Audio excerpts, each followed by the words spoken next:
ତା ମନ ଇଚ୍ଛା ପଶୁପକ୍ଷୀମାନଙ୍କୁ ଶିକାର କରି ଖାଏ।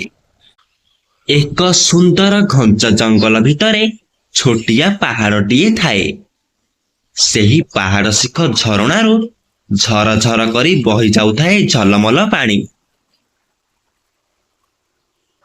ଠିକ୍ ସେହି ଝରଣା କୂଳ ପାଖ ଗୁମ୍ଫାରେ ରହୁଥାଏ ଗୋଟିଏ ହେଟା ବାଘ। ହେଟା ବାଘ ବହୁତ ଶକ୍ତିଶାଳୀ ଥିଲା। ସେହି ଜଙ୍ଗଲରେ ମହାବଳ ବାଘ କି ସିଂହ ନଥିବାରୁ ହେଟା ବାଘ ରାଜା ଭଳି ରହୁଥିଲା। ସେ ପ୍ରତିଦିନ ସକାଳୁ ତା ଗୁମ୍ଫାରୁ ବାହାରେ ବିନ୍ଦାସରେ ବୁଲେ। ଆଉ ଭୋକ ଲାଗିଲେ ତା ମନ ଇଚ୍ଛା ପଶୁପକ୍ଷୀମାନଙ୍କୁ ଶିକାର କରି ଖାଏ।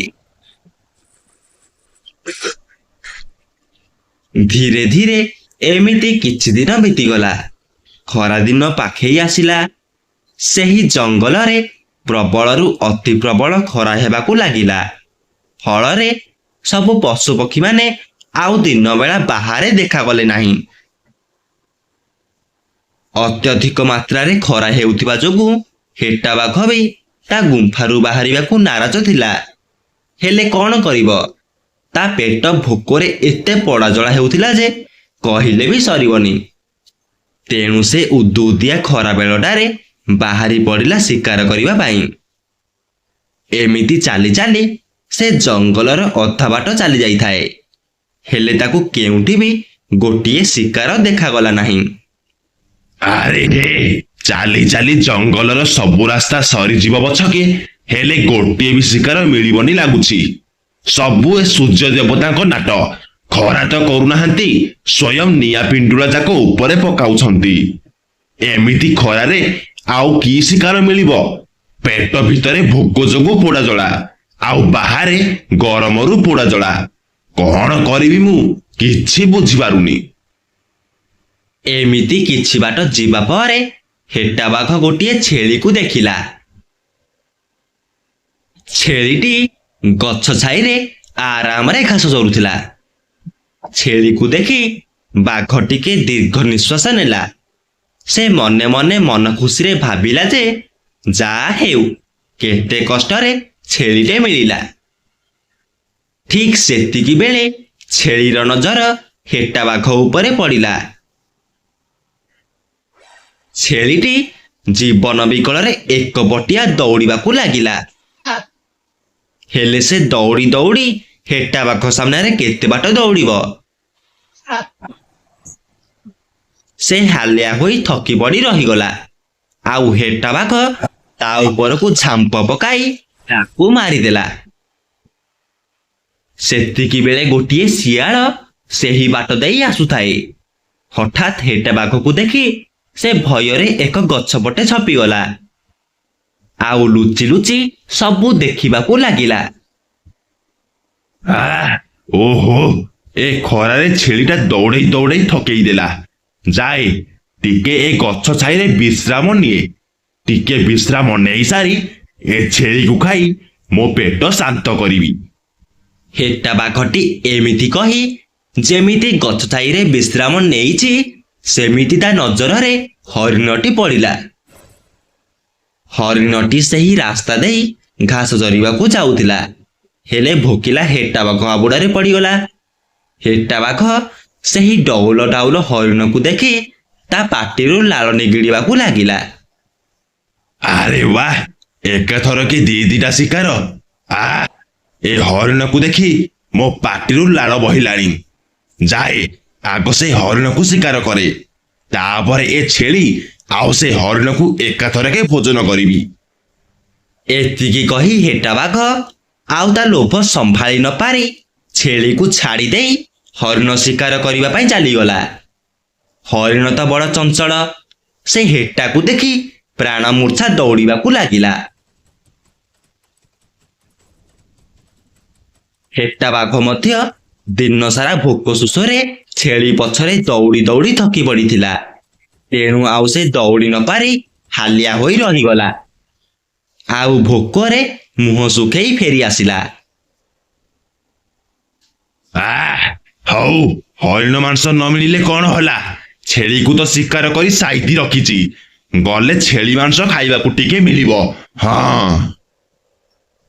ତଥାପି ହେଟାର ମନରେ ଭାରି ଖୁସି ଥିଲା, କାରଣ ସେ ଛେଳିକୁ ଶିକାର କରି ଗଛ ମୂଳେ ସାଇତି ରଖି ଆସିଥିଲା।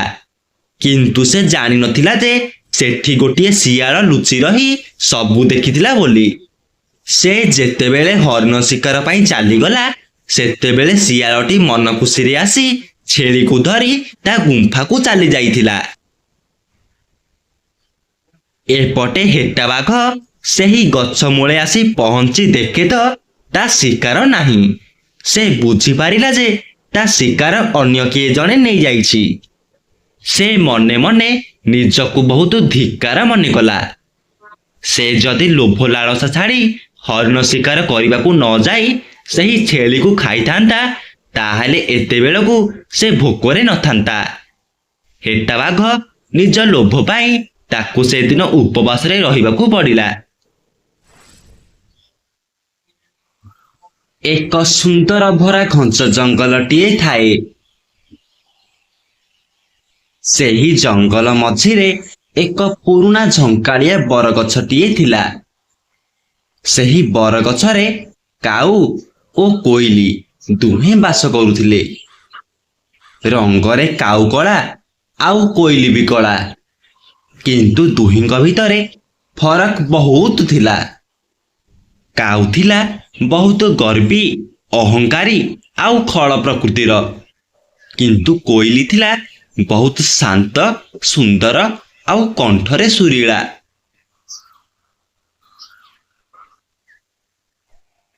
କୋଇଲିର କିଛି ପ୍ରଶଂସା ଶୁଣିଲେ କାଉ ଜମା ସହିପାରୁନଥିଲା।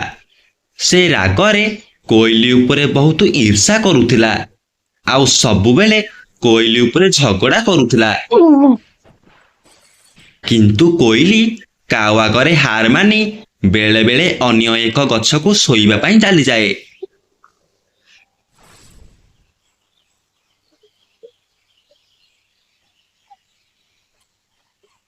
ଦିନେ କାଉ କୋଇଲି ଆଗରେ ଛାତି ଫୁଲେଇ କିଛି ଗର୍ବର ସହିତ କହିବାକୁ ଲାଗିଲା, କୋଇଲି, ମୋଠୁ କିଛି ଶିଖ। ମୁଁ କେତେ ଶକ୍ତିଶାଳୀ ଆଉ ବୁଦ୍ଧିମାନ। ମୁଁ ସକାଳୁ ସକାଳୁ ଡାକୁ, ସବୁ ଜୀବଜନ୍ତୁଙ୍କଠୁ ଆରମ୍ଭ କରି ମଣିଷ ମାନେ ମତେ ଶଯ୍ୟା ତ୍ୟାଗ କରନ୍ତି ଆଉ ସକାଳ ହେଲା ବୋଲି ଜାଣନ୍ତି। କିନ୍ତୁ ତୁ ତୁ ତ କିଛି କାମକୁ ନୁହଁ। କାଉ ଭାଇ, ମତେ ତୁମେ ସେମିତି ଜମା କହିପାରିବନି। ମୋ ଭିତରେ ବହୁତ କଳା ଅଛି। ମୁଁ ଭଲ ଗୀତ ଗାଇପାରେ। ମୋ ଗୀତ ସମସ୍ତେ ପସନ୍ଦ କରନ୍ତି ଆଉ ମୋ ଗୀତ ଶୁଣି ବସନ୍ତ ଋତୁର ବୋଲି ସମସ୍ତେ କହନ୍ତି।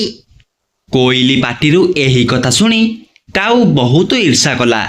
ସେ ମନେ ମନେ ଭାବିଲା, ଆରେ ସତ, ମୁଁ ବି ବହୁତ ଜଣଙ୍କଠୁ ଶୁଣିଥିଲି କୋଇଲିର ବହୁତ ମଧୁର କଣ୍ଠ ଅଛି। ନାହିଁ, ସେ ଯଦି ଭଲ ଗୀତ ଗାଇପାରୁଛି, ତାହେଲେ ମୁଁ କାହିଁକି ନୁହଁ? ମୁଁ ବି ଚେଷ୍ଟା କରିବି ଆଉ କୋଇଲିଠୁ ଭଲ ଗୀତ ଗାଇକି ଦେଖାଇବି। ହେଲେ କେବେ? ଏମିତି କିଛି ଭାବି କାଉ ତା ମୁଣ୍ଡରେ କିଛି ମନ୍ଦ ବୁଦ୍ଧି ଯୋଜନା କଲା। ଶୁଣ କୋଇଲି, ତୁ କଣ ଏକଲା ଗୀତ ଗାଇପାରୁଛୁ?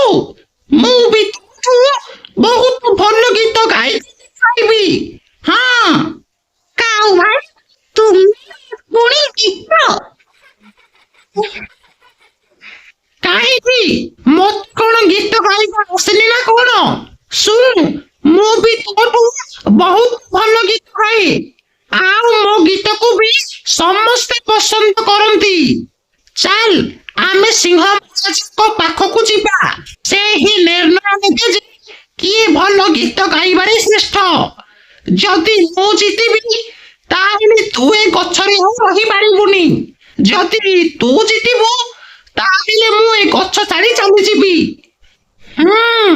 ମୋର ତ ପୁରାପୁରି ବିଶ୍ୱାସ ଅଛି ଏ ପ୍ରତିଯୋଗିତାରେ ମୁଁ ହିଁ ଜିତିବି।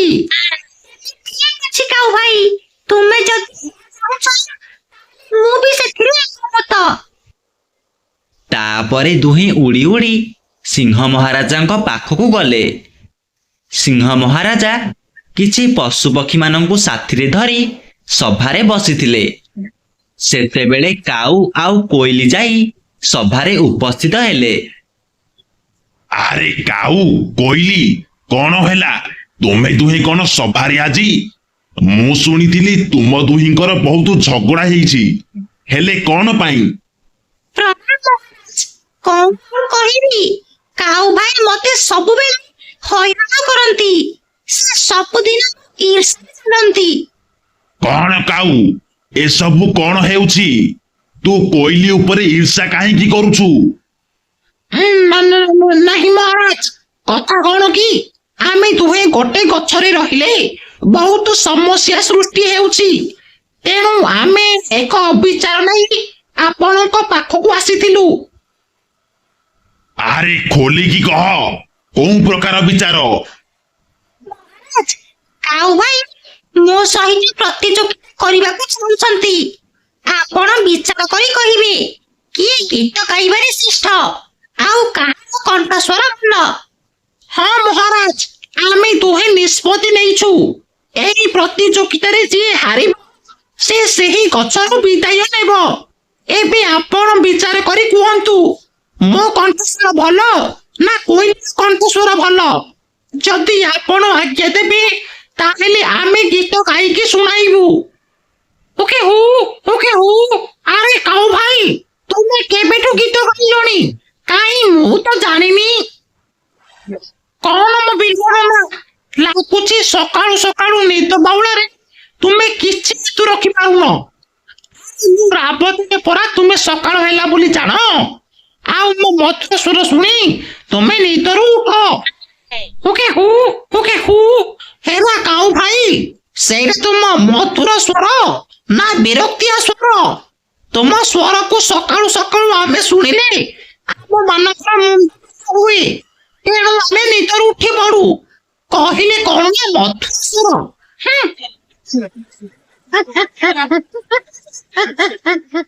ବିଲୁଆର ଏହି କଥା ଶୁଣି କାଉ ବହୁତ ଚିଡ଼ିଗଲା। ଆଉ ସବୁ ପଶୁପକ୍ଷୀ ମାନେ ହସିବାକୁ ଲାଗିଲେ। ଆରେ ରୁହ, କଣ ହେଉଛି ଏସବୁ? ଚୁପ୍ ରୁହ ସମସ୍ତେ। ମହାରାଜାଙ୍କ ଆଦେଶରେ ସବୁ ପଶୁପକ୍ଷୀ ମାନେ ଚୁପ୍ ହୋଇଗଲେ।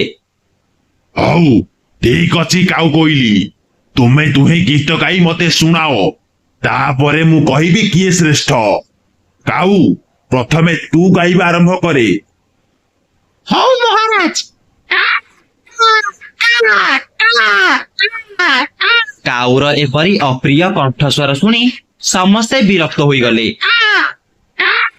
କାଉ ଚୁପ୍ ରହ, ବନ୍ଦ କର ତୁ ଗୀତ। ତୋ କଣ୍ଠସ୍ୱର ଶୁଣିଲେ ମୋ କାନରୁ ରକ୍ତ ବାହାରି ପଡିବ। ମହାରାଜ। କୋଇଲି ଏବେ ତୁ ଗାଇବା ଆରମ୍ଭ କର। ଆଜ୍ଞା ମହାରାଜ।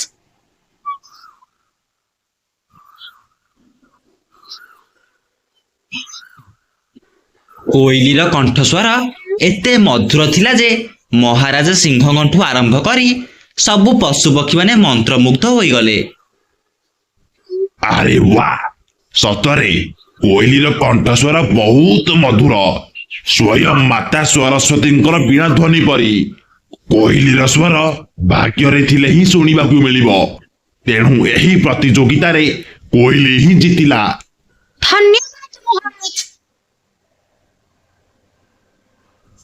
କାଉ ଦେଖିଲୁ ତ, ତୋର ହିଁ ଜିଦ୍ ପାଇଁ ତୁ ଆଜି ଖାଲରେ ପଡିଲୁ। ତୁମ ମାନଙ୍କର ନିଷ୍ପତ୍ତି ଅନୁସାରେ ତୁ ଆଉ ସେହି ବରଗଛରେ ରହିପାରିବୁ ନାହିଁ। ଆଉ ହଁ, ଯଦି ଏହା ପରେ ମଧ୍ୟ ତୁ ଅନ୍ୟ ଏକ ଗଛରେ ରହି କୋଇଲିକୁ ହଇରାଣ କରୁ, ତେବେ ତତେ ଏ ଜଙ୍ଗଲରୁ ବାହାର କରିଦିଆଯିବ। ଆଜ୍ଞା ମହାରାଜ। ଏହା କହି କାଉ ମନ ଦୁଃଖରେ ଅନ୍ୟ ଏକ ଡାଳକୁ ଚାଲିଗଲା। ଆଉ ସେଠି ବସି କାନ୍ଦିବାକୁ ଲାଗିଲା। କାଉ ସିନା ନିଜର ମନ୍ଦ ବୁଦ୍ଧି ଯୋଗୁ କୋଇଲିକୁ ହଇରାଣ କରୁଥିଲା, କିନ୍ତୁ କୋଇଲି ମନରେ ସେମିତିକା ଖରାପ ବୁଦ୍ଧି ଜମା ନଥିଲା। କାଉ ମନ ଦୁଃଖରେ ଥିବାର ଜାଣି କୋଇଲି କାଉ ପାଖକୁ ଚାଲିଗଲା ଆଉ କହିଲା, କାଉ ଭାଇ ତୁମେ ଜମା ମନ ଦୁଃଖ କର ନାହିଁ। ଭଗବାନ ଯାହାକୁ ଯେଉଁ କଳା ଦେଇଛନ୍ତି ସେ ସେଥିରେ ଖୁସି ହେବା ଦରକାର। ଭଗବାନ ମତେ ଯେମିତି ସୁନ୍ଦର କଣ୍ଠ ଦେଇଛନ୍ତି ସେମିତି ତୁମକୁ ଜଙ୍ଗଲର ସବୁ ପଶୁ ପକ୍ଷୀ ମାନଙ୍କୁ ବିପଦର ସଂକେତ ଦେବା ପାଇଁ ଭଲ କଣ୍ଠ ଦେଇଛନ୍ତି। ଏହା ମଧ୍ୟ ବହୁତ ମୂଲ୍ୟବାନ। ମୁଁ ମହାରାଜାଙ୍କଠୁ ଆଦେଶ ନେଇ ଆସିଛି।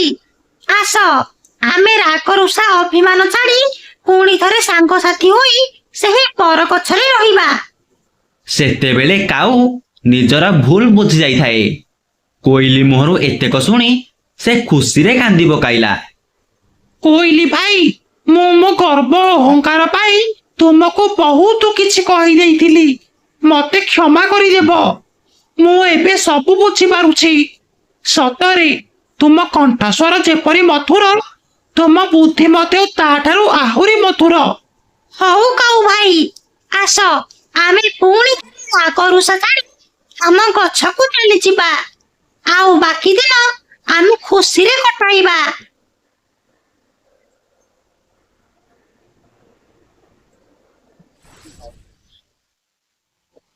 ଥରେ ଗୋଟିଏ ଜଙ୍ଗଲରେ କାଉ, ଠେକୁଆ ଆଉ ହରିଣ ମିଳିମିଶି ସାଙ୍ଗ ହୋଇ ରହୁଥିଲେ। ତିନି ଜଣ ବହୁତ ଭଲ ସାଙ୍ଗ ଥିଲେ। ସେମାନେ ଯେଉଁଆଡ଼େ ବୁଲନ୍ତି ମିଶିକରି ବୁଲନ୍ତି। ଆଉ ଦିନ ସାରା ହରିଣ ଗୁମ୍ଫା ପାଖରେ ଥିବା ଏକ ଗଛ ମୂଳେ ବସି ଖଟି କରନ୍ତି। ବୁଝିଲ ଭାଇମାନେ, ଦିନକୁ ଦିନ ଆମ ଜଙ୍ଗଲର ପରିସ୍ଥିତି ବହୁତ ଖରାପ ହେବାକୁ ଲାଗିଲାଣି। ହଁ କାଉ ଭାଇ, ଏ ମଣିଷମାନେ ତ ସବୁଦିନ ଆସି ଜଙ୍ଗଲ କାଟିଲେ।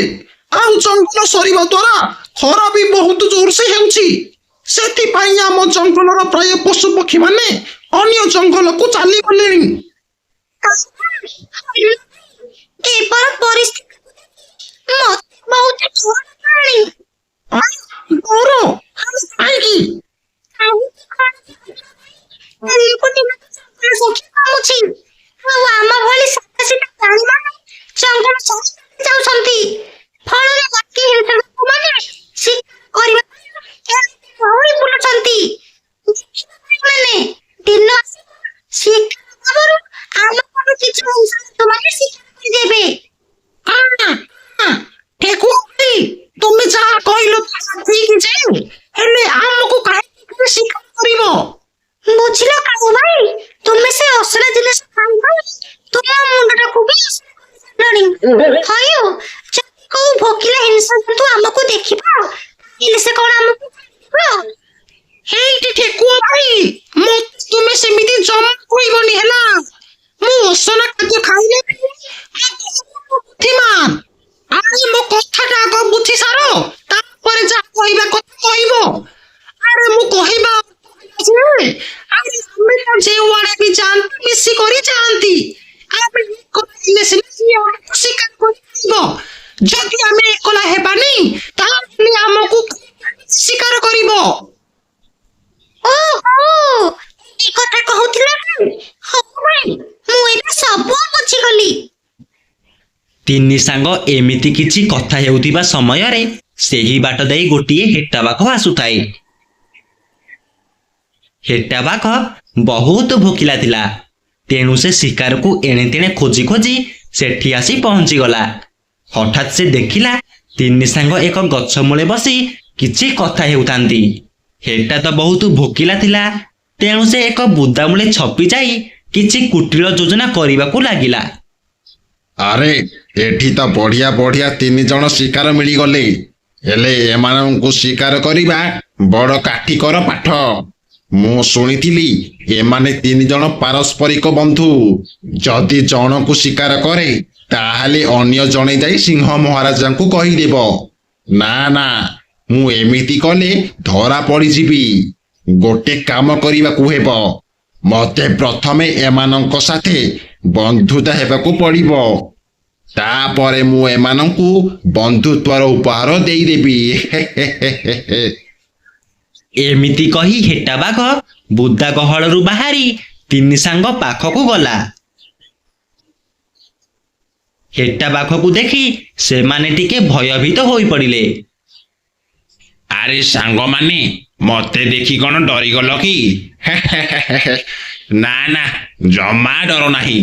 ଆରେ ମୁଁ ପରା ତୁମ ସହିତ ମିତ୍ରତା ଲାଭ କରିବା ପାଇଁ ଆସିଛି। ଏବେ ତ ଯୋଉ ଭଳି ପରିସ୍ଥିତି ହେଲାଣି, ଆମିଷ ଟିକେ ପାଟିରେ ବାଜୁନି। ସେଥିପାଇଁ ମୁଁ ନିଷ୍ପତ୍ତି ନେଲି ଯେ ତୁମମାନଙ୍କ ସାଥିରେ ସାଙ୍ଗ ହୋଇ ଘାସ ପତ୍ର ଖାଇ ବଞ୍ଚିବି।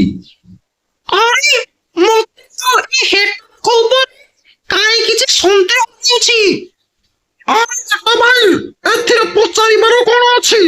ତୁମେ ତ ଏବେ ଘାସ ପତ୍ର ଖାଇଲଣି, ତାହେଲେ ଆମ ସାଥିରେ ସାଙ୍ଗ କାହିଁକି ହୋଇପାରିବନି? ଏଇଟା ତ ଆମ ପାଇଁ ଖୁସିର ଖବର ଯେ ଆମକୁ ଗୋଟିଏ ନୂତନ ସାଙ୍ଗ ମିଳୁଛି। ହରଣ ଭାଇ, ତୁମ ମୁଣ୍ଡ ଫୁଣ୍ଡ ପାଗଳ ହୋଇଯାଇଛି ନା କଣ? ଆରେ ସେ ପରା ଗୋଟିଏ ହିଂସ୍ର ଜନ୍ତୁ। ଆରେ କାଉ ଭାଇ, ତୁମ ଆଗରେ ଭାଇ କହିଲେ ସେ ଆମିଷ ଛାଡ଼ି ଶାକାହାରୀ ହୋଇଯାଇଛନ୍ତି, ତାହେଲେ ଏଥିରେ ସନ୍ଦେହ କାହିଁକି? ସେଥିରେ ବି ପ୍ରଥମେ ତୁମେ ଆଉ ମୁଁ ମିତ୍ରତା ଥିଲେ, ତାପରେ ଠେକ ଭାଇ ଆସିଲେ, ଆଉ ଏବେ ଠେକ ଭାଇ। ଆହୁରି ଆଗକୁ ଅନେକ ଜୀବଜନ୍ତୁ ଆମ ସହିତ ସାଙ୍ଗ ହେଇ ଆସିପାରନ୍ତି, ତାହେଲେ ଏଥିରେ ଆପତ୍ତି କଣ? ଅନ୍ୟ ପଶୁ ପକ୍ଷୀ ଉପରେ ମୋର କୌଣସି ଆପତ୍ତି ନାହିଁ ଯେ ଏକାବକ ଭଳି ହିଂସ୍ର ଜନ୍ତୁ ମାରାଣୀ ମାନଙ୍କ ଉପରେ ମୋର ଟିକେ ସନ୍ଦେହ ରହୁଛି।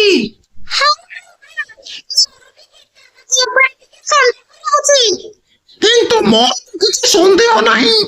ତା ଛଡା ଯିଏ ବି ସାଙ୍ଗ ହେଲା, ସେଥିରେ ପୁଣି ସନ୍ଦେହ କଣ? ହରିଣ ଭାଇ, ତୁମେ ଭାରି ସରଳ ବିଶ୍ୱାସୀ। ତା ଛଡା ମଣିଷ ମାନଙ୍କ ଦୂରରେ ରହୁଛ। ଠେକୁଆ ଭାଇ ମଣିଷ ମାନଙ୍କ ସଙ୍ଗେ ନ ମିଶିଲେ ବି ସେମାନଙ୍କର ଆମେ ଜାଣିବୁ ହିଂସା ଜନ୍ତୁ ମାନେ ଭାରି ଦୁଷ୍ଟ। ତାକୁ ମଣିଷ ମାନେ ଜମା ବିଶ୍ୱାସକୁ ନିଅନ୍ତି ନାହିଁ। ହଁ ଯେ ସେମାନଙ୍କଠାରୁ ଆମକୁ କଣ ମିଳିବ? ଆରେ କଣ ତୁମେ ମାନେ ସେଠି ଫୁସୁରୁ ଫାସର ହେଉଛ? ମତେ ତୁମମାନଙ୍କ ସାଥିରେ ସାଙ୍ଗ କରିବ ନା ନାହିଁ କହିଲ ଆଗ। ହେ ଭାଇ, ତୁମେ ଜମା ମନ ଦୁଃଖ କର ନାହିଁ। ଆମେ ତୁମକୁ ଆମ ସାଥିରେ ମିତ୍ରତା ନିଶ୍ଚୟ କରିବୁ। ହରିଣ କଥାରେ ହେଟା ବାଘ ପୁରା ଖୁସି ହୋଇଗଲା।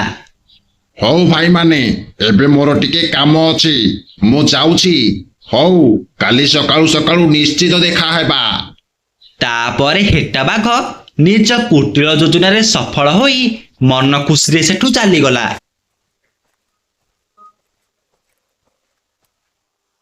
କିନ୍ତୁ କାଉ ଆଉ ଠେକୁଆର ମନଉଣା ବହୁତ ଥିଲା। ସେହିଦିନ ରାତିରେ ହରିଣ ନଥିବା ସମୟରେ ସେମାନେ ଏକ ଗଛ ଉପରେ ବସି କିଛି କଥା ହେବାକୁ ଲାଗିଲେ। ବୁଝିଲ ଠେକୁଆ ଭାଇ, ସେ ହରିଣକୁ ଯେତେ ବୁଝେଇଲେ ବି ସେ ବୁଝୁନି। କଣ କରିବା? ଭାଇ, ଲାଗୁଛି ହରିଣ ବନ୍ଧୁ ଶାନ୍ତି ହୋଇଯାଇଛି। ତେଣୁ ଭଲ ବନ୍ଧୁ ଆଉ ଖରାପ ବନ୍ଧୁ କିଏ କିଛି ଜାଣିପାରୁନି। ହଁ ତା ଠେକୁଆ ଭାଇ, ହେଲେ ଆମକୁ ଏବେଠୁ ହେଟାକ ଉପରେ କଣ ନଜର ରଖିବାକୁ ପଡିବ।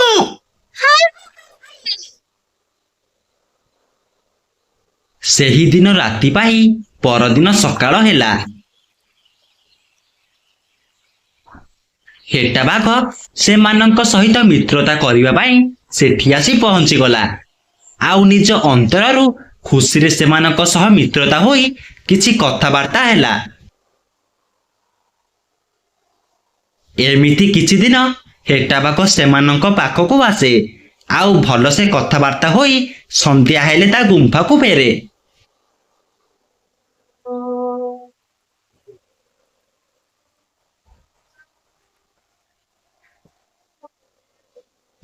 ହେଟାର କଣ କଥାବାର୍ତ୍ତାକୁ ଦେଖି କିଛି ଦିନ ମଧ୍ୟରେ ଠେକୁଆ ଆଉ କାଉ ମଧ୍ୟ ବିଶ୍ୱାସ କରିଗଲେ। କିନ୍ତୁ ହେଟା ଆଗ ଭଳି ଯେମିତି ସେମିତି ଥିଲା। ତା ମନରେ ଗୋଟିଏ ହିଁ ଲକ୍ଷ୍ୟ ଥିଲା ଯେ ସେ ଯେମିତି ହେଲେ ସେହି 3 ଜଣଙ୍କୁ ମାରି ଖାଇବ। ହେଟା ବାଘ ସେହି ଆଶାରେ ହିଁ ଥାଏ।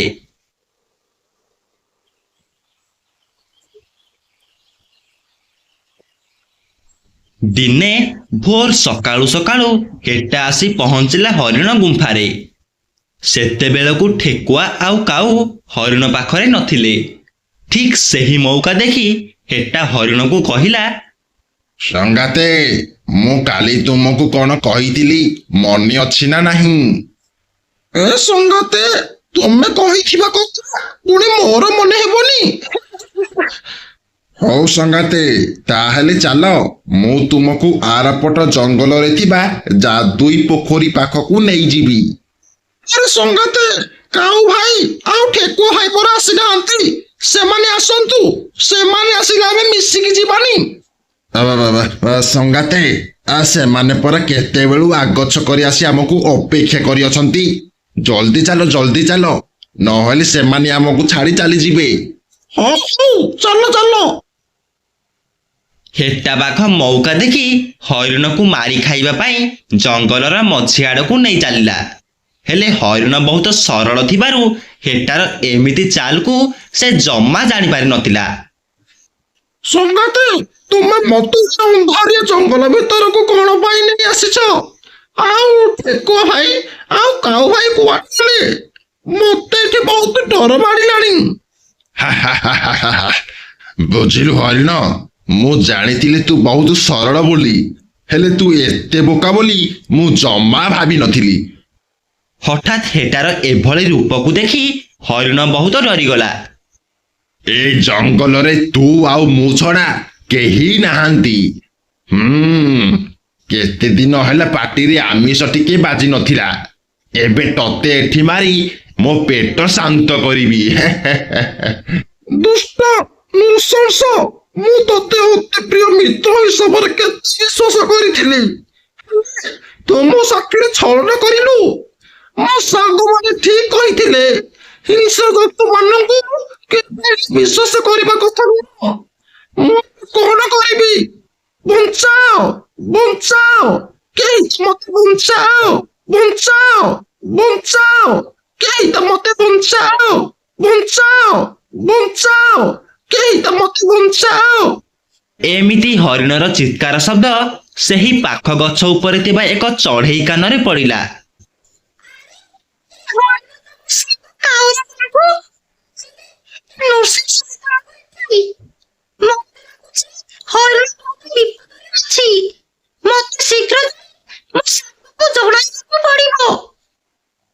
ଏହା ପରେ ଚଢ଼େଇଟି ଶୀଘ୍ର ଉଡ଼ି ଯାଇ କାଉକୁ ସବୁ ଘଟଣା ଜଣାଇଲା। ତାପରେ କାଉ ଠେକୁଆକୁ ଧରି ସିଧା ଜଙ୍ଗଲର ରାଜା ସିଂହ ପାଖକୁ ଚାଲିଗଲା ଆଉ ମହାରାଜା ସିଂହକୁ ସବୁ କଥା ଜଣାଇଲା। ତାପରେ ରାଜା ସିଂହ ଠେକୁଆ ଆଉ କାଉ ସହ ସେହି ଜଙ୍ଗଲର ମଝି ଆଡ଼କୁ ଚାଲିଲେ। ସେତେବେଳେ ହେଟା ବାଘ ହରିଣକୁ ମାରିବାକୁ ଯାଉଥିଲା। ଠିକ୍ ସେମିତି ସିଂହ ରାଜା ଗର୍ଜନ କରି କହିଲେ, ଆରେ ରହ ରହ ଏଟା। ମହାରାଜା ସିଂହର ଗର୍ଜନ ଶୁଣି ହେଟା ପୁରା ଭୟଭୀତ ହୋଇଗଲା। ବେଇମାନ ହେଟା, ତୁ ଇଏ କଣ କରିବାକୁ ଚାହୁଁଥିଲୁ? ଠେକୁଆ, କାଉ ଆଉ ହରିଣ ତୋ ଉପରେ ବିଶ୍ୱାସ କରି ତତେ କେତେ ଭରସା କରିଥିଲେ, ହେଲେ ତୁ ଭଲ ସୁଯୋଗ ଦେଖି ସେମାନଙ୍କୁ ମାରିବାକୁ ଆଗେଇଲୁ। ଛି ଛି, ତୋ ବିବେକ ପଣିଆ, ତୁ ଗୋଟେ ବିଶ୍ୱାସଘାତକ। ତୁ କାହା ସହ ସାଙ୍ଗ ହେବା ପାଇଁ ଯୋଗ୍ୟ ନୁହଁ। ମତେ କ୍ଷମା କରିଦିଅ ମହାରାଜ, ମତେ କ୍ଷମା କରିଦିଅ। ମୁଁ ଏମିତିକା ଭୁଲ ଆଉ ଜମା କରିବି ନାହିଁ। ମୋର ଭୁଲ ହୋଇଯାଇଛି ମହାରାଜ, ମତେ କ୍ଷମା କରିଦିଅ। କ୍ଷମା? ଆରେ କ୍ଷମା ମତେ ନୁହଁ, ହରିଣକୁ ଆଉ ତୁ ନିଜକୁ ନିଜେ କ୍ଷମା ମାଗ। ଆରେ ତୋର ଯଦି ଏତେ ଶିକାର କରିବାରେ ମନ, ତାହେଲେ ଆମ ଜଙ୍ଗଲର ସୀମା ଜଗ। ମଣିଷମାନେ ନୀତି ଆସି ଜଙ୍ଗଲ କାଟୁଛନ୍ତି। ଆମେମାନେ ଯଦି ଏକ ହୋଇ ଜଙ୍ଗଲର ସୀମା ଜଗିବା, ତାହେଲେ ମଣିଷମାନେ ଆମକୁ ଡରି ଆଉ ଜଙ୍ଗଲକୁ ଆସିବେନି। ଫଳରେ ଆମ ଜଙ୍ଗଲର ବି ଜୀବଜନ୍ତୁମାନେ ଅନ୍ୟ ଜଙ୍ଗଲକୁ ଆଉ ଯିବେ ନାହିଁ। ଆଜ୍ଞା ଆଜ୍ଞା ମହାରାଜ। ଏହାପରେ ହେଟା ବାଘ ହରିଣକୁ ଭୁଲ ମାଗି ମୁଣ୍ଡ ନୁଆଇ ସେଠୁ ପଳାଇଗଲା।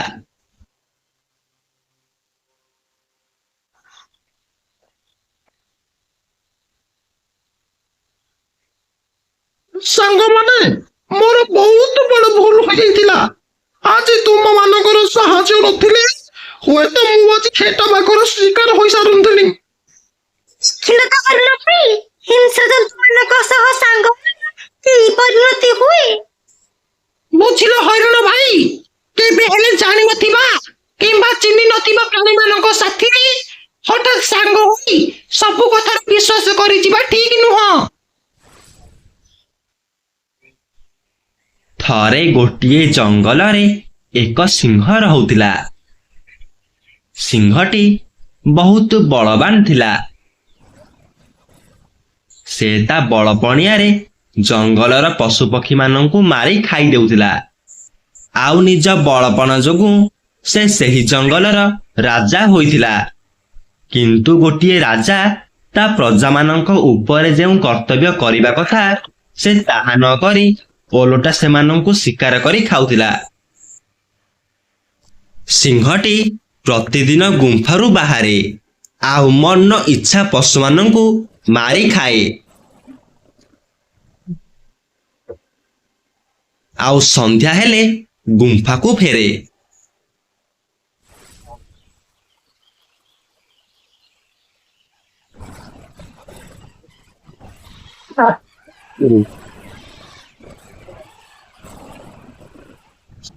ଧୀରେ ଧୀରେ ସେହି ଜଙ୍ଗଲରେ ପଶୁପକ୍ଷୀମାନଙ୍କ ସଂଖ୍ୟା କମିବାକୁ ଲାଗିଲା। ସେଥିପାଇଁ ସେହି ଜଙ୍ଗଲରେ ଥିବା ସବୁ ପଶୁପକ୍ଷୀମାନେ ଚିନ୍ତିତ ହୋଇପଡ଼ିଲେ। ଆଉ ସମସ୍ତେ ଚିନ୍ତା କଲେ ଯେ ଯଦି ଏମିତି ସିଂହରାଜାଙ୍କ ଶାସନ ଲାଗି ରହିବ ତାହେଲେ ଯାଇ କମ୍ ଦିନରେ ଜଙ୍ଗଲଟା ଭୂତକୋଠି ପାଲଟିଯିବ। ସେଥିପାଇଁ ସେମାନେ ଦିନେ ରାତିରେ ଏକ ସଭା କଲେ। ଆରେ ଭାଇମାନେ, ସମସ୍ତେ ଶୁଣ, ଆମେ ଯେତେ କହିଲେ ବି ଆମ ମହାରାଜା ଆମ କଥା ରଖୁନାହାନ୍ତି। ସେ ତାଙ୍କ ପ୍ରଜାମାନଙ୍କୁ ଭଲସେ ଶାସନ କରିବା ବଦଳି ଗୋଟାଏ ପରେ ଗୋଟାଏ ପଶୁଙ୍କୁ ମାରି ଖାଉଛନ୍ତି। ଯଦି ଏମିତି ହୋଇ ଚାଲିବ ତାହେଲେ ଆମ ଜଙ୍ଗଲଟା ଆଉ ଜଙ୍ଗଲ ଭଳି ଲାଗିବନି। ହେଲେ ଆମେ କରିବା କ'ଣ ବାଘ ଭାଇ? ସିଂହରାଜାଙ୍କୁ ପାରିଲା ଭଳି ଶକ୍ତିଶାଳୀ ଆମ ଜଙ୍ଗଲରେ ଆଉ କିଏ ଅଛି? ଯୋଉ କାଳେ ତୁମେ ନିଜେ ହାର ମାନି ଯାଉଛ, ତାହେଲେ ଆଉ କିଏ ଶକ୍ତିଶାଳୀ ଅଛି? ମୋ ପାଖରେ ବଳ ନଥିଲା ହେଲା। ବହୁତ ବଳ ପ୍ରାଣୀକୁ ବଳରେ ନ ପାରି ବୁଦ୍ଧିରେ ପରାଜିତ କରିବାକୁ ହୁଏ। ତେଣୁ ଆମକୁ ବୁଦ୍ଧି ଲଗାଇ ସିଂହକୁ ପରାସ୍ତ କରିବାକୁ ପଡ଼ିବ। ହୁକେ ହୁ ଏଡ଼ିକି ବକୁଟେ ଜୀବଟେ ହେଇଛୁ, ଫୁଙ୍କି ଦେଲେ ଉଡ଼ିଯିବୁ। କହିଲେ କଣ ସିଂହରାଜଙ୍କୁ ବୁଦ୍ଧିରେ ପରାସ୍ତ କରିବ? ହଁ ହଁ, ମୁଁ ସିନା କୁକୁଟେ ପାଣି, ତୁମେ ଚତୁର ନା? ସିଂହରାଜଙ୍କୁ କେମିତି ପରାସ୍ତ କରାଯିବ ଆଜି ପର୍ଯ୍ୟନ୍ତ ତୁମ ମୁଣ୍ଡକୁ ଗୋଟିଏ ଉପାୟ ଚିନ୍ତା କରିଛ? ହୁକେ ହୁ ମୁଁ ଜାଣିଛି ତ ତୁ ସେଇଟା କହିବୁ। ଆଉ ଆରେ ମଣ୍ଡାଖିଆ ଅସୁର ସିନା ମଣ୍ଡା ପିଠା ଖାଇ ଗାଁ ଲୋକଙ୍କୁ ଆଉ ଖାଇଲାନି। ହେଲେ ଆମ ମହାରାଜା ପଶୁ ମାଂସ ଖାଇବା ଛଡା ଆଉ କିଛି ଜାଣିନାହାନ୍ତି। ଆମେ କରିବା କ'ଣ? ତୁମେ ମାନେ ଯଦି ଚାହୁଁଛ ତାହେଲେ ମୁଁ ଗୋଟେ ଉପାୟ କହିବି। ଆରେ କହୁନୁ, କି ଉପାୟ କହ। ହଉ ବାଘ ମାମୁଁ, କହୁଛି। ମୋ ମତରେ ଗାଁ ଲୋକମାନେ ମଣ୍ଡାଖିଆ ଅସୁର ପାଖକୁ ଗୋଟିଏ ଗୋଟିଏ ଲୋକ ପଠାଇଲା ଭଳିଆ ଆମେ ବି ପାଳି କରିକି ପ୍ରତିଦିନ ଜଣକେ କରି ସିଂହରାଜ ପାଖକୁ ଯିବା। ହଁ, ଏଇଆ ହିଁ ଠିକ ଲାଗୁଛି। ଦିନେ ନା ଦିନେ ତ ଆମେ ସମସ୍ତେ ମରିବା। ଯଦି ଆମେ ପାଳି କରିକି ସିଂହରାଜା ଗୁମ୍ଫାକୁ ଯିବା ତାହେଲେ କମ ସେ କମ ଆମ ଜଙ୍ଗଲଟା ତ କିଛି ଦିନ ପାଇଁ ବଞ୍ଚିଯିବ।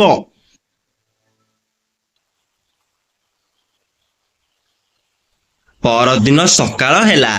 ସବୁ ପଶୁପକ୍ଷୀମାନେ ଯାଇ ସିଂହରାଜାର ଗୁମ୍ଫା ପାଖରେ ପହଞ୍ଚିଲେ। ସିଂହରାଜା ସବୁ ପଶୁପକ୍ଷୀମାନଙ୍କୁ ଏକାଠି ଦେଖି ପଚାରିଲା, ଅରେ ତୁମେ ସମସ୍ତେ କ'ଣ ଏଠି? କ'ଣ ହେଲା? ମନ୍ତ୍ରୀ ବିଲୁ, କହ କ'ଣ ହେଲା? ମହାରାଜ, ଆପଣଙ୍କୁ ଏବେ ଆଉ ପରିଶ୍ରମ କରିବାକୁ ପଡ଼ିବ ନାହିଁ। ଏବେ ଆମେ ସବୁ ପଶୁମାନେ ପ୍ରତିଦିନ ଆପଣଙ୍କ ପାଖକୁ ଗୋଟିଏ ପଶୁଙ୍କୁ ପଠାଇବୁ। ତା ବଦଳରେ ଆପଣ ଏଇ ଜଙ୍ଗଲ କୌଣସି ପଶୁପକ୍ଷୀଙ୍କୁ ଅଯଥାରେ ଶିକାର କରିବେ ନାହିଁ। ଏହି ସମ୍ବାଦ ଦେବା ପାଇଁ ଆମେ ସମସ୍ତେ ଆପଣଙ୍କ ପାଖକୁ ଆସିଥିଲୁ। ଉତ୍ତମ, ଅତି ଉତ୍ତମ। କିନ୍ତୁ ଶୁଣ ସମସ୍ତେ, ମୋ ପାଇଁ ଶିକାର ପଠାଇବାର ସମୟ ଯଦି ବିଳମ୍ବ କଲ, ତାହେଲେ ଯାଇ ମୁଁ ଜଙ୍ଗଲ ଭିତରେ ପଶି ସମସ୍ତଙ୍କୁ ଖାଇଦେବି। ହଉ ମହାରାଜ, ଆମେ ଆପଣଙ୍କ ସମୟକୁ ବିଳମ୍ବ ନ କରି ଠିକ ଶିକାର ପହଞ୍ଚାଇ ଦେବୁ। ତାପରେ ସମସ୍ତ ପଶୁପକ୍ଷୀମାନେ ସିଂହରାଜାଙ୍କ ପାଖରୁ ବିଦାୟ ନେଲେ। ତା ପରଦିନଠୁ ପାଳି ଅନୁସାରେ ଗୋଟିଏ ଗୋଟିଏ ପଶୁ ସିଂହରାଜାଙ୍କ ପାଖକୁ ଗଲେ, ଆଉ ସିଂହରାଜା ଖୁବ୍ ଆନନ୍ଦରେ ସେମାନଙ୍କୁ ମାରି ଖାଇଲା।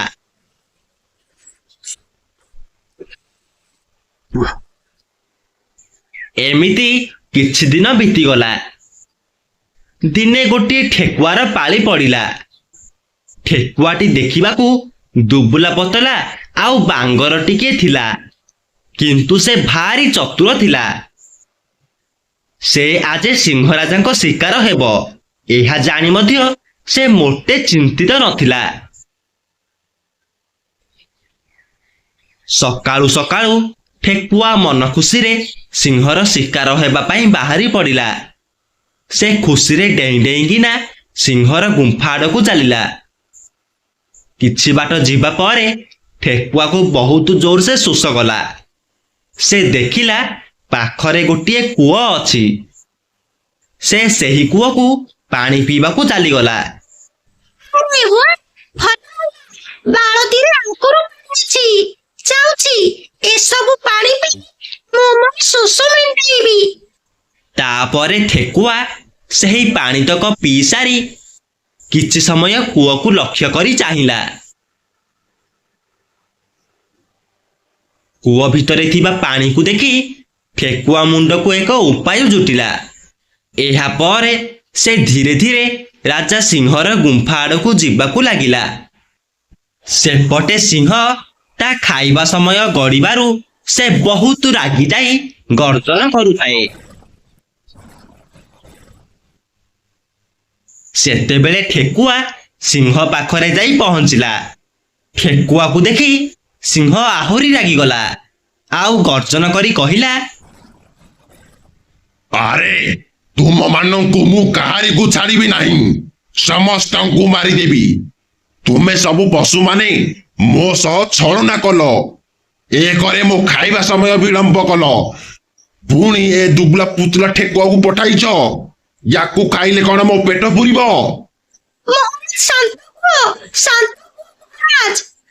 ଶାନ୍ତ? ମୁଁ ଯେତେବେଳେ ଅଶାନ୍ତ ହୁଏ, ମୋତେ ଶାନ୍ତ କରିଲା ବାଲା ଏ ଜଙ୍ଗଲରେ କେହି ଜନ୍ମ ହୋଇନାହାନ୍ତି।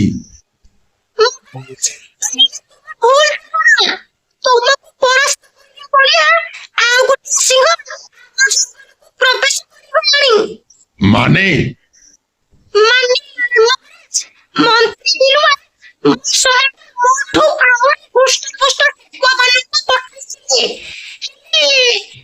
ଆରେ ହେଲେ ମାନେ କଣ କହ?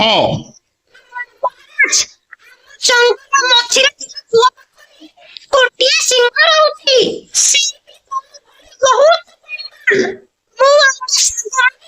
ତୁମ ଶିକାରୁ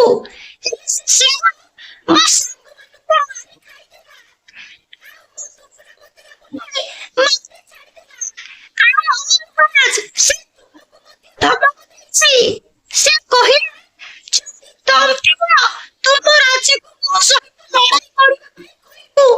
ଆଚ୍ଛା, ତାର ଏତେ ସାହସ, ସେ ମୋତେ ଧମକ ଦେଲା।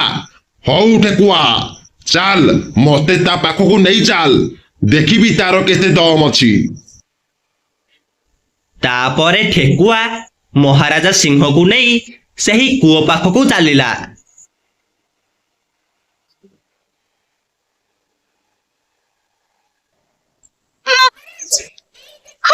ସିଂହ ତୁମକୁ ବଡ ବଡ ଆଖି କରି କୂଅ ଭିତରେ ଚାହିଁ ରହୁଛି। ହଁ ଠେକୁଆ, ତା ଆଖିରୁ ହିଁ ଜଣା ପଡୁଛି ସେ ମୋ ଭଳି ଶକ୍ତିଶାଳୀ ହୋଇଥିବ। ଆରେ ତୋର ଏତେ ସାହସ ମୋ ଜଙ୍ଗଲରେ ପଶି ମୋ ପ୍ରଜାମାନଙ୍କୁ ଶିକାର କରି ପୁଣି ମୋତେ ଧମକ ଦେଇଛୁ। ଆପଣ ଯାହା କହେ ସେ ସେଇଆ କହେ ଆପଣଙ୍କୁ ଜବାବ ଦେଉଛି। ମତେ ଲାଗୁଛି ସେ ତୁମକୁ ଜମା ଡରୁନି। ଡରିବନି? ଆରେ ସିଂହ ତୋ ମୁଣ୍ଡରେ ଏତିକି ଟିକେ ବୁଦ୍ଧି ନାହିଁ? ମୁଁ ଯାହା କହୁଛି ତୁ ସେଇ କଥା କହି ମୋ ମୁହଁରେ ଜବାବ ଦେଉଛୁ ମୂର୍ଖ। ସିଂହଟିର ପ୍ରତିବିମ୍ବ ପାଣିରେ ଦେଖାଯାଉଥିଲା, କିନ୍ତୁ ସିଂହଟି ଚାଲାକ ନଥିବାରୁ ସେଇଟା ତା ପ୍ରତିବିମ୍ବ ଆଉ ନିଜ ଶବ୍ଦ ବୋଲି ଜାଣିପାରୁନଥିଲା। ସେ ଯାହା କହୁଥିଲା ପାଣିରେ ପଡୁଥିବା ପ୍ରତିବିମ୍ବ ବି ସେଇଆ କହୁଥିଲା।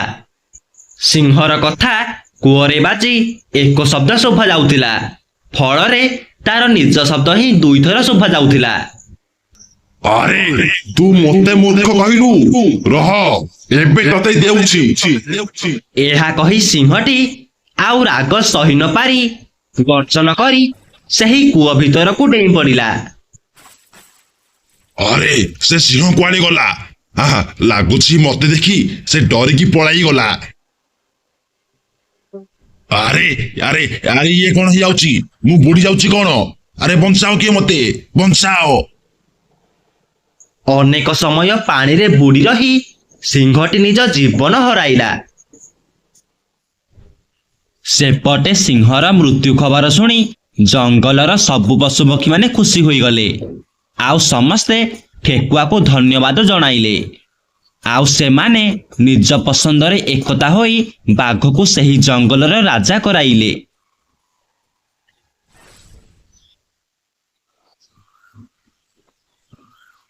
ଅଗନା ଅଗନି ବନସ୍ତକୁ ଲାଗି ତୁଳସୀପୁର ନାମରେ ଏକ ଛୋଟିଆ ଗାଁଟିଏ ଥିଲା।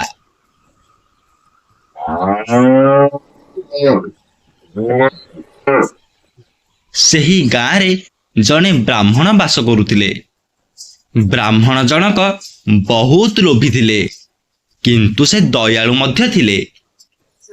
ବ୍ରାହ୍ମଣ ଜଣକ ପୂଜା ପାଠ କରି ଯାହା ରୋଜଗାର କରୁଥିଲେ ସେଥିରେ ନିଜର ପରିବାର ଚଳାଉଥିଲେ। ବ୍ରାହ୍ମଣଙ୍କ ପରିବାର କହିଲେ ସେ ନିଜେ ଆଉ ତାଙ୍କର ଏକମାତ୍ର ଧର୍ମପତ୍ନୀ। ଏତେ ଛୋଟ ପରିବାର ହେଲେ ବି ବ୍ରାହ୍ମଣ ଜଣକ ନିଜ ଧନ ସମ୍ପତ୍ତିରେ କେବେ ହେଲେ ସନ୍ତୁଷ୍ଟ ନଥିଲେ। ସେ ଚାହୁଁଥିଲେ କି ଯେମିତି ଆହୁରି ଅଧିକରୁ ଅଧିକ ଟଙ୍କା ରୋଜଗାର କରିବେ। ଆରେ ହେ, ମୁଁ ତ ଏ ଗାଁରେ ପୂଜା ପାଠ କରି ବହୁତ ଗୁଡ଼ାଏ ଟଙ୍କା କମେଇଲିଣି। ଶୁଣିଥିଲି ସହର ଜାଗାରେ ଆହୁରି ଅଧିକ ଟଙ୍କା ମିଳେ। ଯଦି ମୁଁ ସହରକୁ ଯାଇ ପୂଜା ପାଠ କରନ୍ତି ତାହେଲେ କେମିତି ହୁଅନ୍ତା?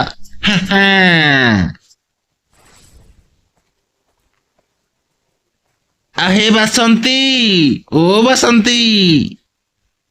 ଆରେ କଣ ହେଲା ମ? ଏତେ ଜୋର ସେ କାହିଁ ଚିଲ୍ଲାଉଛ? ଆହେ ବାସନ୍ତୀ, ଆମେ ଏଥର ଧନୀ ହୋଇଯିବା।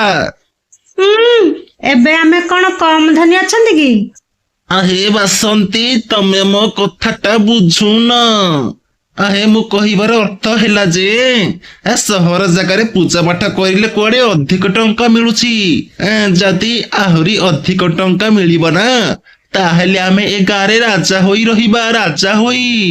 ତେଣୁ ମୁଁ ନିର୍ଣ୍ଣୟ ନେଲି ଯେ ଆଜି ହିଁ ସହର ଯାତ୍ରା ଆରମ୍ଭ କରିବି। ହଇଗୋ, ଆମର ତ ଏବେ ଯେତିକି ସମ୍ପତ୍ତି ଅଛି ବସି ଖାଇଲେ ବି ସରିବନି। ତଥାପି ତୁମ ମୁଣ୍ଡରୁ ସେ ଲୋଭ ବୁଦ୍ଧି ଗଲାନି? ତୁମେ ତ ସବୁବେଳେ ଶାସ୍ତ୍ରରେ ପଢୁଛ ଅଧିକ ଲୋଭ କଲେ ପ୍ରାଣ ନାଶ ଯାଏ। ତଥାପି ଏତେ ଲୋଭ କାହିଁକି? ଓହୋ ବାସନ୍ତୀ, ମୁଁ ଜାଣିଥିଲି ପରା ତୁମ ମୁଣ୍ଡରେ ଏଗୁଡା କିଛି ପଶିବନି। ଦିଅ ଦିଅ ମୋ ମୁଣିଟା ଦିଅ, ମୁଁ ଚାଲେ ଏଠୁ ଜଲ୍ଦି। ଆହେ ଶୁଣ ଶୁଣ ମୋ କଥା ଟିକେ।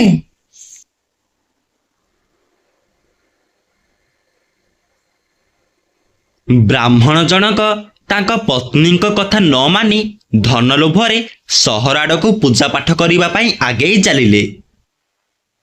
ସହର ଆଡକୁ ଯିବାକୁ ହେଲେ ମଝିରେ ଗୋଟିଏ ଜଙ୍ଗଲ ଦେଇ ଯିବାକୁ ପଡିବ।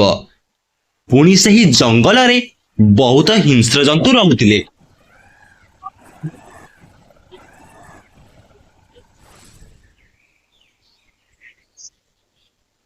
କିଛି ସମୟ ଭିତରେ ବ୍ରାହ୍ମଣ ଜଣକ ଗାଁ ଶେଷ ଜଙ୍ଗଲ ପାଖରେ ପହଞ୍ଚିଗଲେ।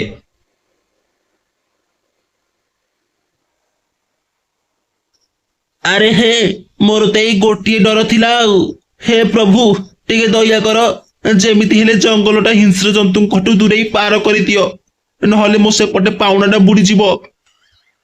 ଏମିତି କହି ବ୍ରାହ୍ମଣ ଜଣକ ଜଙ୍ଗଲ ଭିତରେ ପ୍ରବେଶ କରିଲେ।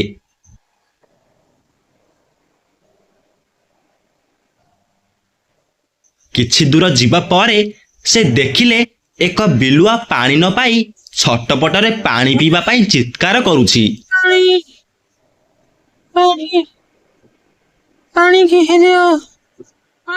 ବିଲୁଆର ଏହି ଅବସ୍ଥାକୁ ଦେଖି ବ୍ରାହ୍ମଣଙ୍କ ମନରେ ଦୟା ତ ଆସିଲା, କିନ୍ତୁ ସେ ଭିତରିଆ ବହୁତ ଡରି ଯାଇଥିଲେ। କାଳେ ବାଘ ସିଂହ ପରି କେଉଁ ହିଂସ୍ର ଜନ୍ତୁ ସେଠାକୁ ଆସିଯିବେ।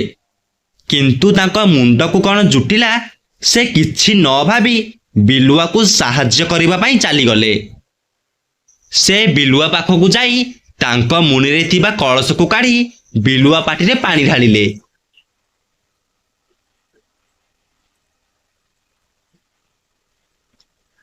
ପାଣିତକ ପିଇ ସାରିବା ପରେ ବିଲୁଆକୁ ପୁଣି ଥରେ ନୂଆ ଜୀବନ ପାଇଲା ଭଳି ଅନୁଭବ ହେଲା।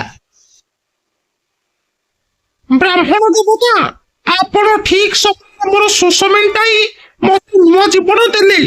ଆପଣଙ୍କର ଏ ମହାନତା ପାଇଁ ମୁଁ ଆପଣଙ୍କ ନିକଟରେ ଋଣୀ ହୋଇ ରହିଲି। ଯଦି ଆପଣଙ୍କ ଅସୁବିଧାରେ ମୋର କିଛି ସହାୟତା ହୋଇପାରିବ, ତାହେଲେ ମୁଁ ନିଶ୍ଚୟ ଆପଣଙ୍କୁ କିଛି ସାହାଯ୍ୟ କରିବି। ଏହା କହି ବିଲୁଆଟି ସେଠୁ ଚାଲିଗଲା।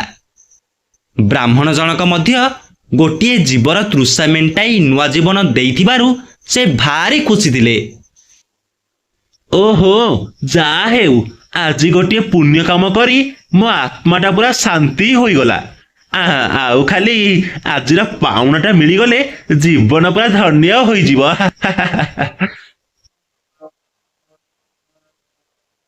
ଏମିତି ଆଉ କିଛି ବାଟ ଯିବା ପରେ ଜଙ୍ଗଲ ଶେଷ ହୋଇ ସହର ଆରମ୍ଭ ହେଲା।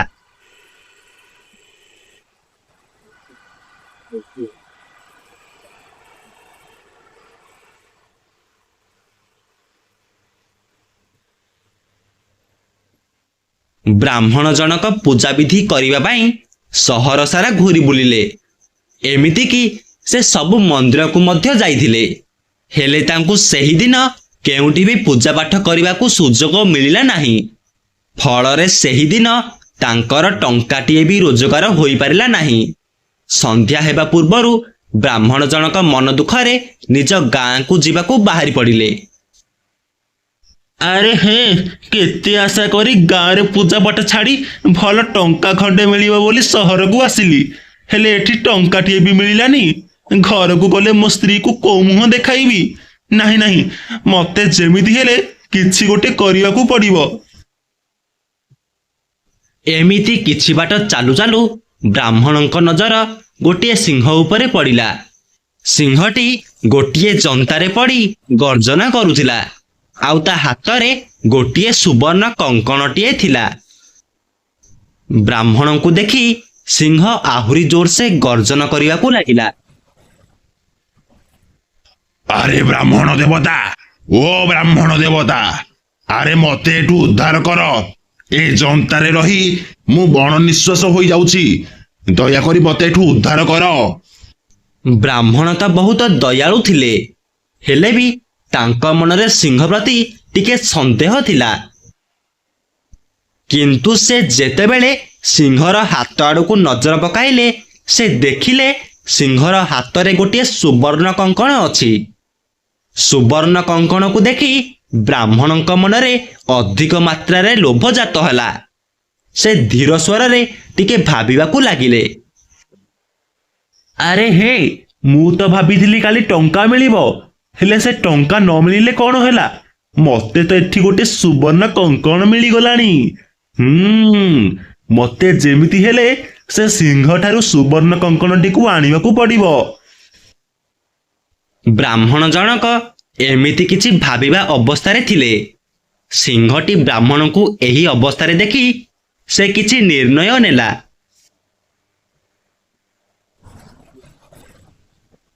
ଆରେ ହେ ମୁଁ ଏଠି ଚିଲେଇ ଚିଲେଇ ମୋ ତଣ୍ଟି ଫାଟିଗଲାଣି, ହେଲେ ସେ ବ୍ରାହ୍ମଣକୁ ଶୁଭୁ ନାହିଁ ନା କଣ?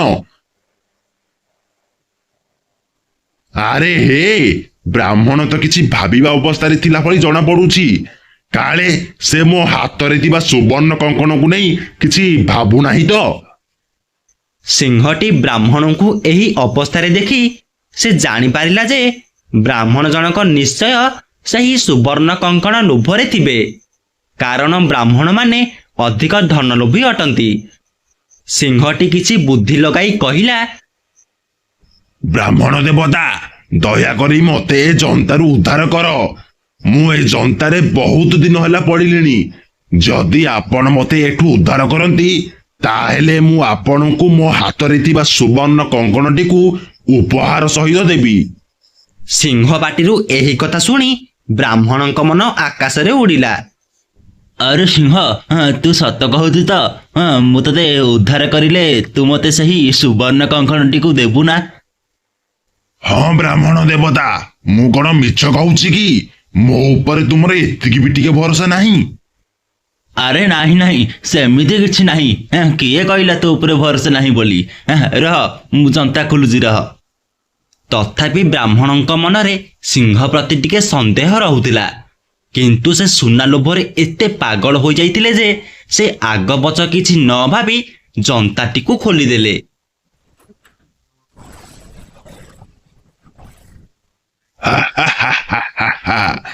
ରେ ରେ ବ୍ରାହ୍ମଣ, ତୁ ମତେ ଏ ଜନ୍ତାରୁ ଉଦ୍ଧାର କରି ବହୁତ ବଡ ଭୁଲ କରିଦେଲୁ। ମୁଁ ଜାଣିଥିଲି ତୁମେ ସବୁ ବ୍ରାହ୍ମଣ ଜାତି ବହୁତ ଲୋଭୀ, ତେଣୁ ମୁଁ ତତେ ସୁନାର ଲୋଭ ଦେଖାଇ ଫସେଇ ଦେଲି। ହେ ପ୍ରଭୁ, ମୁଁ ଏବେ କଣ କରିବି? ଆରେ ସିଂହ, ମୁଁ ତତେ ବିଶ୍ୱାସ କରି ଏ ଜନ୍ତାରୁ ମୁକୁଳେଇଲି, ହେଲେ ତୁ ମତେ ଧୋକା ଦେଲୁ। ତୁ ମତେ କହିଥିଲୁ ପରା ସୁବର୍ଣ୍ଣ କଙ୍କଣଟିକୁ ମତେ ଦେବୁ ବୋଲି। ଆରେ ମୁଁ ତତେ କାହିଁ ଏ କଙ୍କଣ ଦେବି? ଇଏ ହେଉଛି ମୋ ବାପା ଦଦା 14 ପୁରୁଷର ପ୍ରତୀକ। ମୁଁ ତତେ ଏ ସୁନା ଲୋଭ ଦେଖାଇ ମାରିବାକୁ ଫସେଇଥିଲି, ଆଉ ତୁ ଫସିଗଲୁ। ଏବେ ମୁଁ ତତେ ଖାଇ ମୋ ପେଟ ଶାନ୍ତ କରିବି। ନାହିଁ ନାହିଁ, ମତେ ସେ ସୁବର୍ଣ୍ଣ କଙ୍କଣ ଦରକାର ନାହିଁ। ମୋର ସବୁ ଧନ ସମ୍ପତ୍ତି ନେଇଯା ପଛକେ, ମତେ କିନ୍ତୁ ଛାଡ଼ିଦେ। ଘରେ ମୋର ବୁଢ଼ୀ ଏକଲା ଥିବ। ଦୟାକରି ମତେ ମାରନି, ମତେ ଛାଡ଼ିଦେ। ବ୍ରାହ୍ମଣ ସିଂହର ଏହିଭଳି ଉଗ୍ର ରୂପକୁ ଦେଖି ବହୁତ ଡରି ଯାଇଥାଏ। ଠିକ୍ ସେତିକି ବେଳେ ବିଲୁଆଟି ସେହି ରାସ୍ତା ଦେଇ ଆସୁଥାଏ। ବ୍ରାହ୍ମଣଙ୍କୁ ଏହି ଅବସ୍ଥାରେ ଦେଖି ସେ ଚିନ୍ତିତ ହୋଇପଡ଼ିଲା। ଆରେ ଏ ବ୍ରାହ୍ମଣ ଦେବତାଙ୍କ ପାଇଁ ମୁଁ ଆଜି ନୂଆ ଜୀବନ ପାଇଛି, ହେଲେ ଏ ବ୍ରାହ୍ମଣ ଦେବତା ସିଂହ ହାବୁଡ଼ରେ କେମିତି ପଡ଼ିଗଲେ? ମତେ ଯେମିତି ସିଂହ କବଳରୁ ତାକୁ ରକ୍ଷା କରିବାକୁ ପଡ଼ିବ। କଣ କରିବି, କଣ କରିବି? ବିଲୁଆ ଏମିତି କିଛି ଉପାୟ ପାଞ୍ଚି ଦୌଡ଼ି ଦୌଡ଼ି ଯାଇ ସିଂହକୁ କହିଲା, ଆରେ ସିଂହ ଭାଇ, ଓ ସିଂହ ଭାଇ, ତୁମେ ଯେତେ ଶୀଘ୍ର ପାରୁଛ ଜଲ୍ଦି ଚାଲିଯାଅ। ଆରେ କଣ ପାଇଁ ଚାଲିଯିବି? ଏ ବ୍ରାହ୍ମଣକୁ ଶିକାର ନ କରିଲା ପର୍ଯ୍ୟନ୍ତ ମୁଁ ଏ ଜାଗାରୁ ପାଦ ଘୁଞ୍ଚେଇବି ନାହିଁ।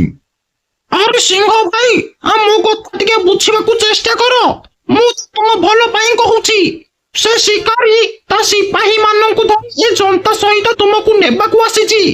ଭାଗ୍ୟ ଭଲ ଯଦି ତୁମେ ଏଠୁ ଜଲ୍ଦି ଚାଲିଯାଅ, ନହେଲେ ସେ ଶିକାରୀ ଆସିଲେ ତୁମକୁ ଶିକାର କରିଦେବ। ଆରେ ସତ କଥା ତ, ମୁଁ ତ ଏବେ ଜନ୍ତାରୁ ମୁକୁଳି ଯାଇଛି।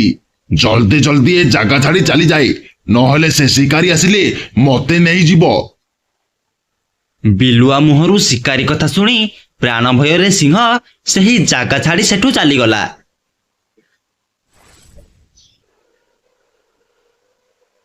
ଆରେ ଇଏ ତ ସେଇ ବିଲୁଆ ଯାହାକୁ ମୁଁ ଆଜି ସକାଳେ ସାହାଯ୍ୟ କରିଥିଲି। ସତରେ ମୁଁ ତାକୁ ସାହାଯ୍ୟ କରିଥିବାରୁ ସେ ମତେ ସିଂହ କବଳରୁ ଉଦ୍ଧାର କଲା। ଶାସ୍ତ୍ରରେ ଲେଖା ଅଛି ପରା, କର୍ମର ଫଳ କେବେ ହେଲେ ବ୍ୟଥା ହୁଏ ନାହିଁ। ବ୍ରାହ୍ମଣ ଦେବତା, ସେ ସିଂହ ତ ଏ ଜନ୍ତା ଭିତରେ ଥିଲା, ହେଲେ ସେ ଆପଣଙ୍କୁ ମାରିବାକୁ କେମିତି ବସିଥିଲା? ସତ କଥା ହେଲା, ମୋ ଲୋଭ ପ୍ରକୃତି ଯୋଗୁଁ ଏସବୁ ହେଇଛି। ମୁଁ ସିଂହର ହାତରେ ଥିବା ସୁବର୍ଣ୍ଣ କଙ୍କଣ ଲୋଭରେ ପଡ଼ି ଯାଇଥିଲି। ତେଣୁ ଆଗ ପଛ କିଛି ନ ଭାବି ଜନ୍ତାଟାକୁ ଖୋଲିଦେଲି।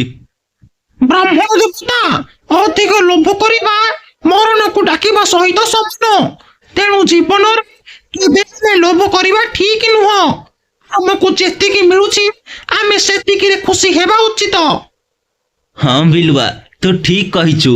ମୁଁ ଏବେ ମୋର ସବୁ ଭୁଲ ବୁଝିଗଲି। ତୁ ସାମାନ୍ୟ ପ୍ରାଣୀଟେ ହେଲେ ମଧ୍ୟ ସିଂହ ଭଳି ହିଂସ୍ର ଜନ୍ତୁଙ୍କ ଠାରୁ ମୋତେ ରକ୍ଷା କରିଲୁ। ସେଥିଲାଗି ତତେ ଅଶେଷ ଅଶେଷ ଧନ୍ୟବାଦ। ହଉ, ଏବେ ତ ସନ୍ଧ୍ୟା ହେଲାଣି, ମୁଁ ଘରକୁ ଯାଏ। ମୋ ସ୍ତ୍ରୀ ଅପେକ୍ଷା କରିଥିବ।